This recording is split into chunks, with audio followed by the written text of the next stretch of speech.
Hey there guys, so today I'm here to do a 1-year elimination communication update for Revelynne. If you did not see my first video, I talk about EC in depth and kind of what it is, how infant potty training works in a whole separate video because I'm not going to address that in this one. So if you missed that video, make sure you go down the description box or in cards above and watch that video first and then come back here so this makes a little bit more sense. So EC wise, we are still going strong and we are still doing elimination communication with Revelynne and she's still responding very positively to it. So right after that I did the first EC video, she was around 4 months old, and for 6 months right after that, we did not have a single poopy diaper except one time she had diarrhea. Obviously not her fault or my fault. When you gotta go, you gotta go. Other than that, in that 6-month period, she pooped only on the potty. After that 6-month period though, she pooped in her diaper once when she wasn't sick, and then from there on out, probably about once or twice a week, I will have to change a poopy diaper. Otherwise, it's always in the toilet. So the issue with mainly that we're having with poop is she's having a hard time communicating with us that she needs to go.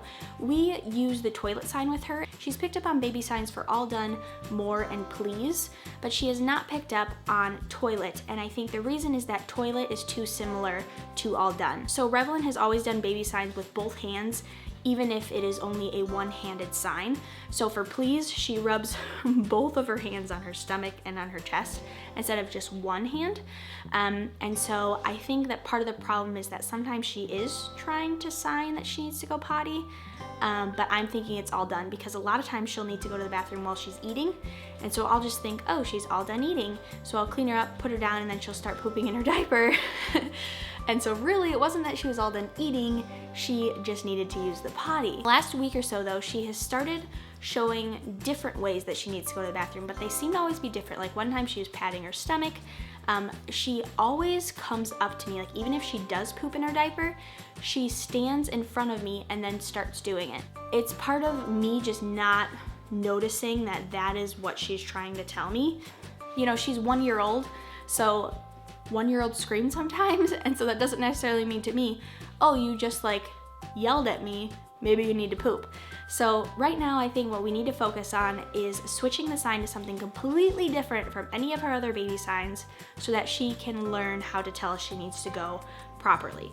Anytime that she does poop in her diaper now though, she doesn't finish pooping in her diaper. So she'll like poop once and then she'll come up to you, you'll notice her going like, trying to push out the one poop. And then I'll take her to the potty, and through taking her diaper off and everything, she stops going to the bathroom until I put her on the potty and she finishes. So I don't think that it's necessarily that she wants to poop in her diaper. She does want to poop on the toilet. We're just having a hard time communicating to each other that that is what she needs. So that's kind of what's going on poop-wise. Pee-wise, she is doing really well. In the past year, I'd say that sometimes like we'd be doing great with pee, and then other times it'd be like she didn't care and she'd just pee in her diaper. It's kind of all over, but in the last couple weeks, she's really started to want to pee on the toilet and definitely taken to not wanting to pee in her diaper before she goes to sleep. Her routine for like before naps or before bed is about 5 minutes long. We always put her on the potty before she takes a nap or before she goes to bed.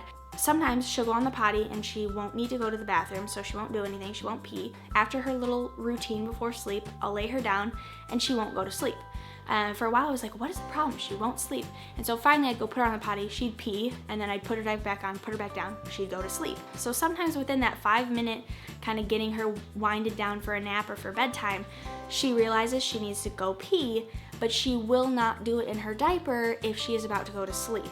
And if Revelynne ever wakes up in the middle of the night, normally I would just breastfeed her or get her Tylenol or something if there was teething or something going on to help her, and then she'd normally go right back to sleep. But if her diaper is wet, she will not. I have to change it.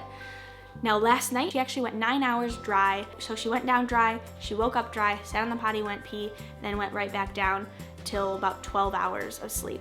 So she's definitely decided that wet diapers or peeing in her diaper when she is trying to sleep is a no-no, which I don't blame her. I wouldn't want to sleep in a wet diaper or wet underwear either, but that's kind of where I see the biggest positive change in elimination communication with her is at nights. So although it's not always convenient to have to put her on the potty in the middle of the night, or put her down for a nap, even though I just put her on the potty and then now she realized she needs to pee and so now I need to put her on the potty, it's not always convenient, and elimination communication is not convenient. Obviously, just having let my child be in a diaper the entire time would have been the convenient thing, because I wouldn't ever have to take her to the potty. It takes time and it takes commitment to do elimination communication with your child. So I was well aware from the beginning that there would be things that were not convenient for me, but that's perfectly fine. I am happy just knowing that my child is only going to the bathroom in her diaper when she feels like it, and she doesn't feel like she has to poop herself or pee herself if she doesn't want to. Although no, she's not 100% potty trained. I would say that most are probably fully potty trained when they do EC between 15 and 18 months. And I think that with Revelynne especially, we're gonna see a big positive change in EC once she's walking and she's more independent. She does already sometimes crawl to the bathroom, or if you say, okay, Revelynne, it's time to get on the potty, she'll crawl to the bathroom and sit in front of the toilet. She will do that sometimes, and then sometimes she's like, I don't wanna go on the potty. Occasionally, if she's having like tummy problems, she does not wanna poop on the toilet, but then she also won't poop in her diaper. So sometimes we have to battle with her, like, you know, you don't want to poop in your diaper right now, but you clearly need to go to the bathroom, so you need to sit on the toilet and go. And so that can be a pain in the butt sometimes, but she's doing really well. She obviously is responding to it positively. If she had stopped wanting to do it at all, then we would have stopped and just waited till she was 2 or 3 and started potty training traditionally. But she has still continued to want to be using the potty, even if it's not all the time, and I'm perfectly happy with changing less poopy diapers and less pee diapers, and I'm really happy with having to spend less money on diapers, period. So a few people have asked if we are planning on doing elimination communication with Arianna as well, and the answer is yes. Of course we're planning on doing it with her as well. I have the same thought process behind it. There are a few things, of course, that I think I'll do different this time that I didn't do with Rev, or didn't do with Rev as soon. So hopefully we'll have better results with Arianna earlier on. But obviously also I like to listen to my child and see what they want. If she isn't responding positively to EC, then I'm not going to force her to do it. So it will all depend on her personality and what she wants, but if she is responding positively like Revelynne has, then of course we will stick to it. So I did want to mention kind of some of the EC items that we use, I guess you could say. So my favorite by far, so when Revelynne first started using the potty, we used the baby Bjorn potty, which I'll insert pictures. We used the baby Bjorn potty for her, and it was great when they're really small and you need to be able to hold them from behind so you can support them as well. In my EC video, I talk about in those first couple months when they really don't have any control, we just did EC in the diaper, just kind of helping her to become aware of her bodily functions. And then once she had more support, we started using the little baby potty. And then once she had really good support, we moved to the Bumbo toilet seat trainer. Now this, I think, is by far the best, definitely the best EC potty out there that is for your toilet. Because of the way that it's shaped, it's a small enough hole and it's deep enough that a little baby can sit in it without you having to really support them.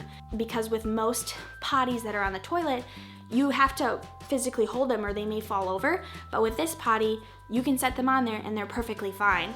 And even if Rev like tries to scoot or something like that, she won't fall out because of the way that it's shaped, and it's small enough that she's not gonna fall through the hole either. So if you're interested in EC or you are already doing EC, I highly, highly, highly suggest this potty, but I have heard that with boys, they haven't had as good of luck because boys have a thing, and sometimes when they pee, I guess it runs under.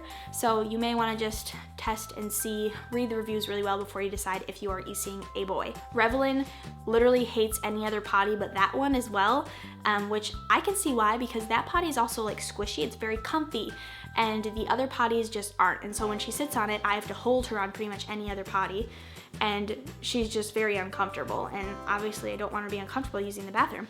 So definitely the Bumbo is awesome. I wish it was more compact so we could take it everywhere with us, because when we do take it somewhere, like to grandparents, we have to stick it in a plastic bag and bring it with us. It's not portable. So that's definitely a bummer, but it's definitely worth it because she loves the potty, I love the potty, and it just has worked out really great for us. That's the main 2 EC toilets that we used. So that's gonna be it for this update. I hope that you guys enjoyed it. So her next update will be either after she is fully potty trained or at 18 months. So whichever one she hits first, that is when the next update will be. Make sure you go back to last week's video and check the description box to see if you were the winner, and make sure to message me so that I can get your gift card to you. And then also make sure you guys come back next week because I'm going to be doing a toddler infant packing tips video as well as another giveaway for you guys. So this is just the week of giveaways, me showing my love for you guys. In February, it's Valentine's Day, so it's very fitting.